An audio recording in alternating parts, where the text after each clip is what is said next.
Hello everyone, and welcome to the Tarot with Titania reading of the week for April 4th to the 11th, 2025. I'm going to invite you to close your eyes and take 3 nice deep breaths with me so we can pull our energy into sync over time and space.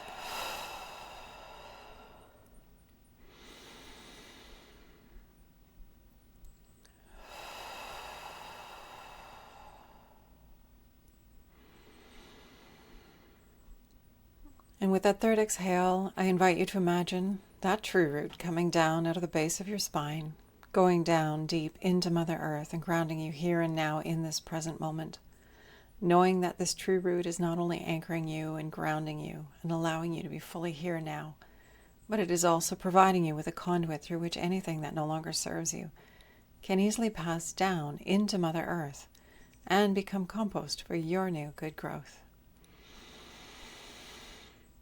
Creator, this is your daughter Titania, and I'm here with all of your children about to do the reading of the week for April 4th to the 11th, 2025. My intention is to be a clear channel for the information we most need to receive right now, and to provide this in a manner that we will easily and effortlessly hear, understand, and integrate for our personal and our collective highest and greatest good. I call upon my higher self and the higher selves of all those listening, as well as an overlighting angel of communication to be present and facilitate this exchange, ensuring that it happens in the highest and best way possible, and that we cover all that is in our personal and collective heart and mind at this time to our satisfaction in this window that we have together here today. Now I'd like to invite the 4 archangels to come and hold the 4 directions around us, creating a sacred container of wisdom, of clarity, of insight, of love, of light, of healing, of transformation, of deep peace. I invite Raphael to hold the east, Michael to hold the south, Gabriel to hold the west, and Uriel to hold the north. Thank you for coming. Anything that doesn't match these frequencies and these intentions is welcome to go now. Okay, my friends, let's get to it.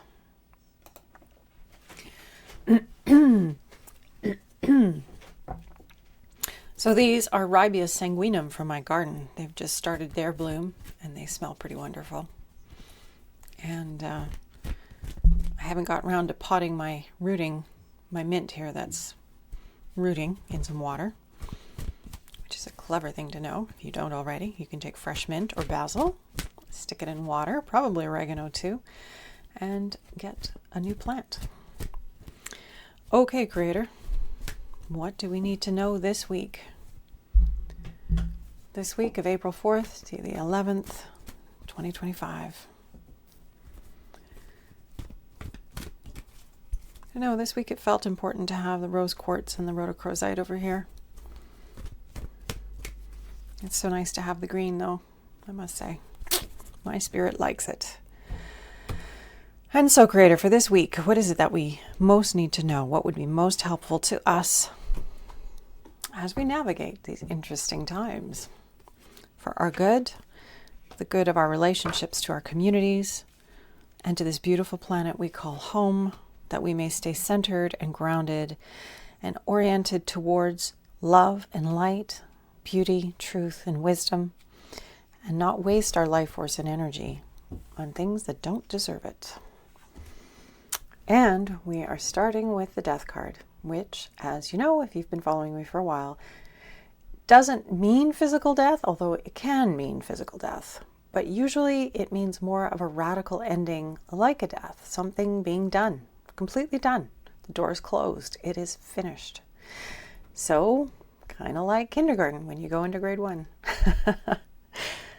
So, this is sitting in the position of the past.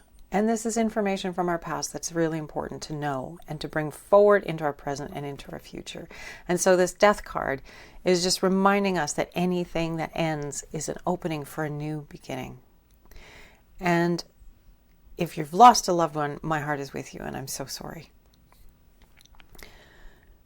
And we need to remember, life goes on. We have a certain perception of it here when we're in these human bodies, but there is so much more to us than this one and only selfness that we get to experience while we're here.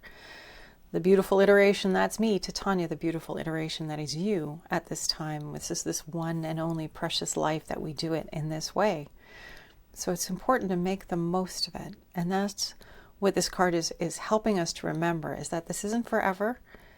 And it's very important for us to be focused, not to be wasting our energy on that which isn't nourishing and isn't uplifting and isn't carrying us forward into more life. Because it is a difficult thing to be here and have a limited lifespan, and there's a lot of distractions that will keep us from paying attention to this incredibly rich experience. And we get to choose where we're putting our focus. So this card is reminding us, with every ending comes a fresh new beginning, a fresh new life, a fresh new start. Whether that's the ending of a physical life, or the ending of a job, the ending of a relationship, moving to a new city, changing something up dramatically, that ending is always an opening to something more and something good and something new. But we won't see it if we're not paying attention. Where our attention is where we will be giving our energy. So we need to be disciplined about that part. I talked about that last week. So here in this reading this week, we have the death card sitting in the past. So this understanding, we know what transitions are like. We know it can be difficult. We know it can take us to brand new, beautiful things. And so remembering that as we go forward this week. And the caterpillar in the cocoon, or the cocoons at the bottom of this card, I like to just point those out because the changes that we are undergoing, are not unlike that of the caterpillar undergoing the metamorphosis into a butterfly.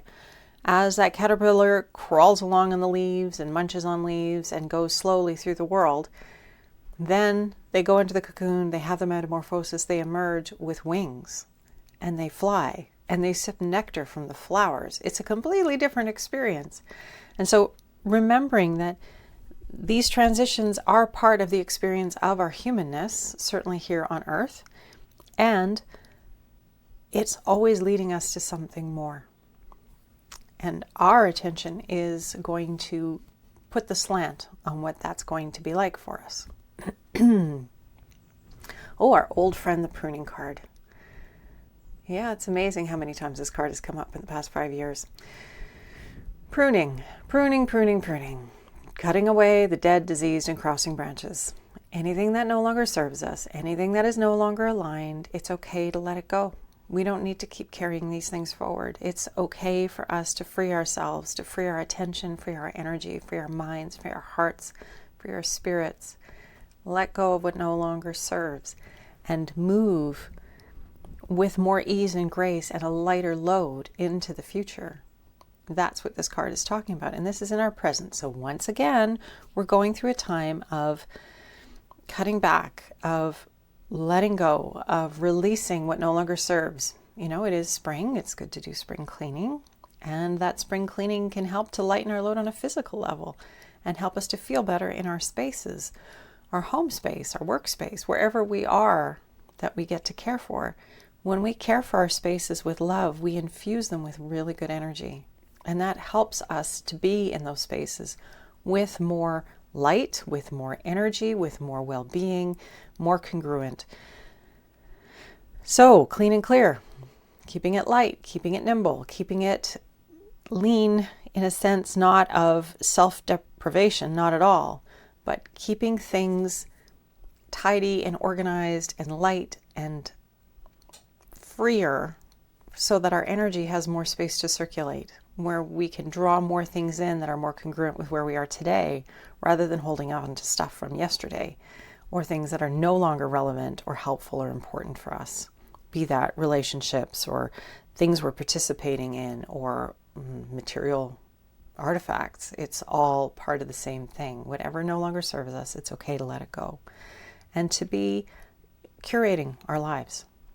And that's us. We do that. We don't let somebody else do that. Nobody else decides. It's up to us. What is our life, this beautiful one precious life? Where do we want to be spending this precious energy and attention that we have? What do we want to be nourishing with that? It's pretty important. And that ultimately leads to our experience. The near future, the card of fulfillment. So moving towards more fulfillment, more well-being, more joy, more satisfaction, more contentment in our field. Not so much, this is what we're all longing for, is to have that feeling of fullness and well-being and happiness and thriving. And it's not an over-the-top thriving. This is just a full energy, a happy life, a happy heart, a happy field of energy, contentment, that beautiful energy. This is what we're moving towards this week, this sort of quality.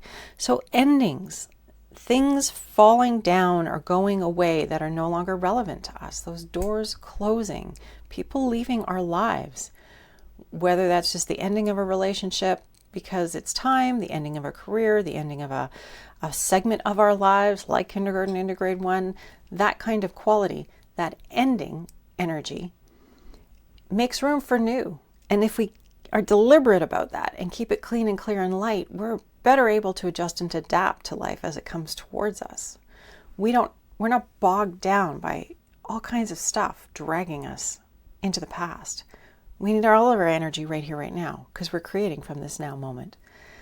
And it's important to do it well because we're creating into our future. And we want to create this. We want to have happy, good, positive experiences. We want to be fulfilled and content and satisfied. And we never fully satisfied. That's the human condition, that deep desire inside all of us that pushes us ever onward.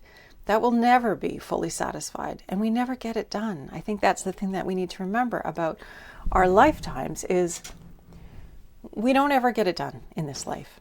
We're always striving and desiring and moving onward. And that's a beautiful thing that keeps us motivated and keeps us moving forward in our everyday lives and in desiring to become more.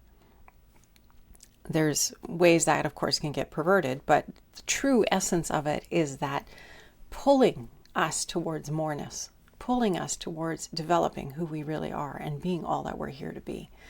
So this lovely energy of this week, let's see what the foundation card is. Opposition.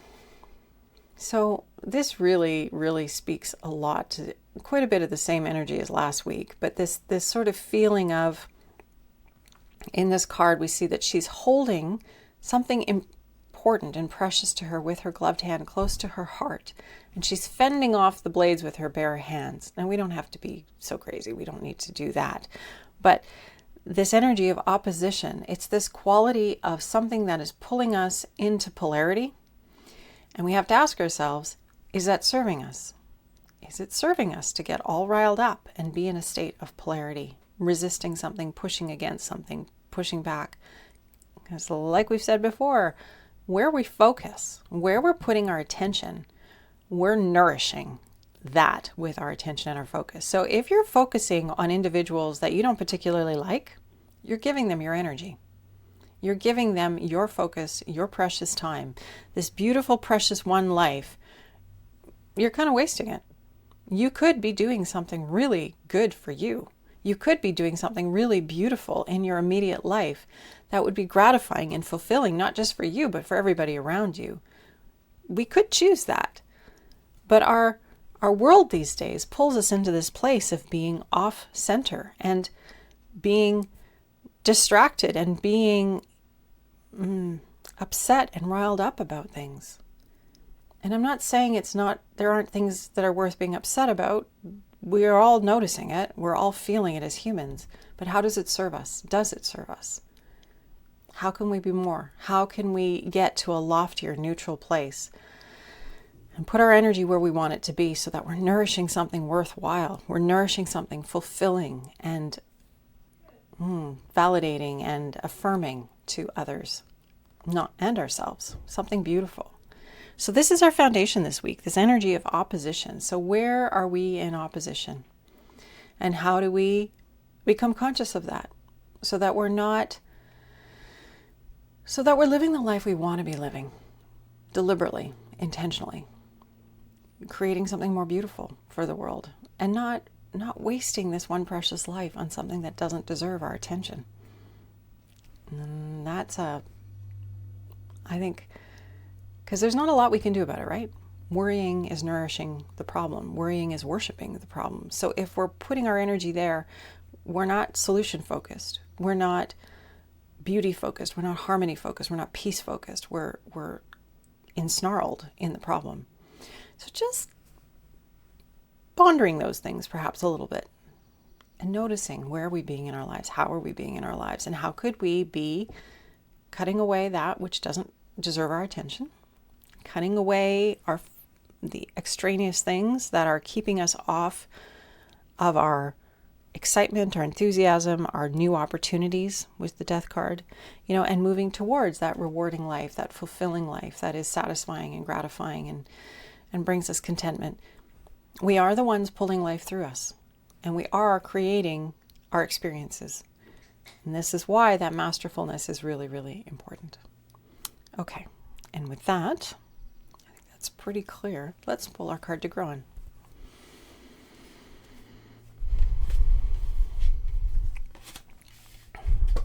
And coming back to this idea of opposition or contrast, it's always in service to us because we know what we prefer when we get a really good dose of what we don't like.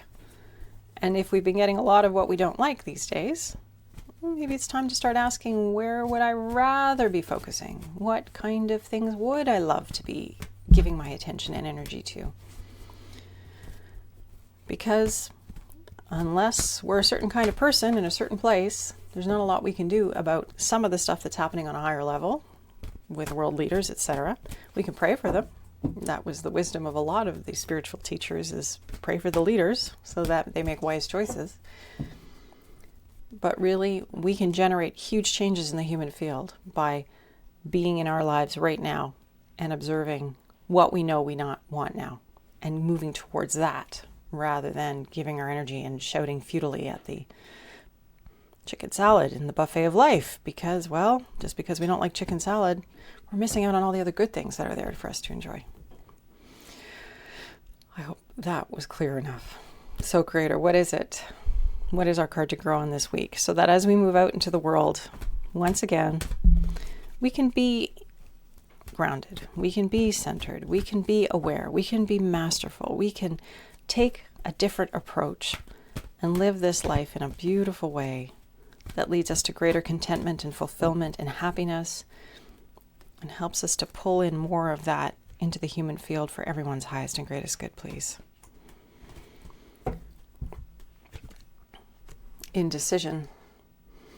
So the card of indecision, we see that she's standing very, very still. She has her sword out. She is ready to take action, but she doesn't know what action to take as yet.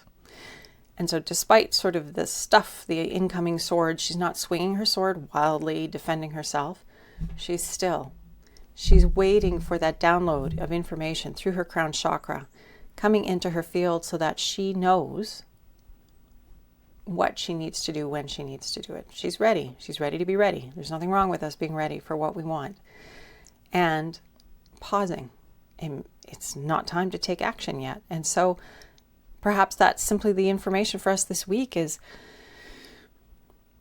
tune in to the higher, broader, wiser part of you. Give yourself the space and the time to connect to that wisdom, especially if you have decisions that you're having to make on the earth level that are maybe not as clear.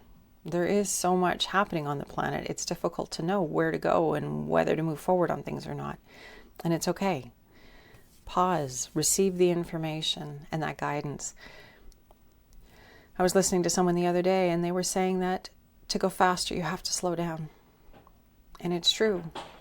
When we slow down and we meditate and we connect to the broader, wiser part of us, we have a certainty and a momentum and an ability, a capability to respond that we don't have when we just plunge headlong and run recklessly through life.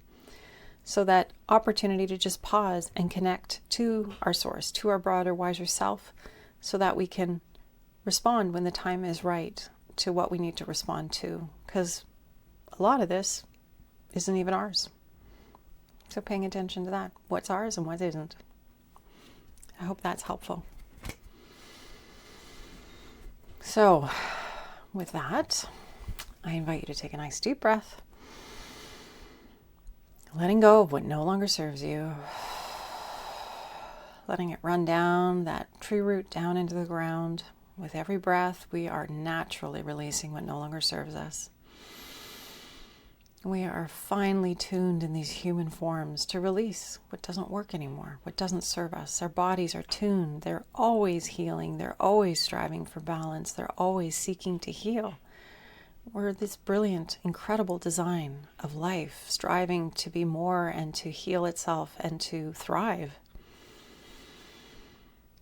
And we can line up with that. We can become an ally to that energy. We can ally with ourselves and with the energy of life and support that unfolding in beautiful, magnificent ways. Creator, this is your daughter Titania, and I want to thank you for your help and your support and the guidance that we've received this week for this reading of April 4th to the 11th, 2025. I want to thank all those who helped to hold this space today.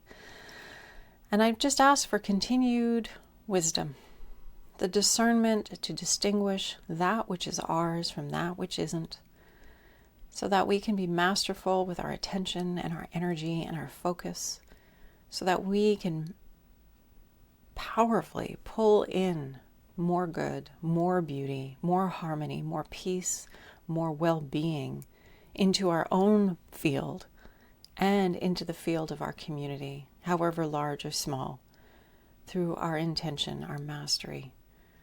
And as a result, touch the whole of human life through this field of life that we're part of. I'm so grateful for all those who are walking with us and guiding us. I'm grateful for all the teachers who are here at this time, incarnate and discarnate, who are sending us what we require, who are answering our questions, whether we're conscious of it or not. I'm so grateful for the input, for the guidance, for the wisdom, and the magnificent beauty and harmony that exists in all life everywhere. This reading is at an end once again. Thank you for being part of it, for bringing your energy to the circle.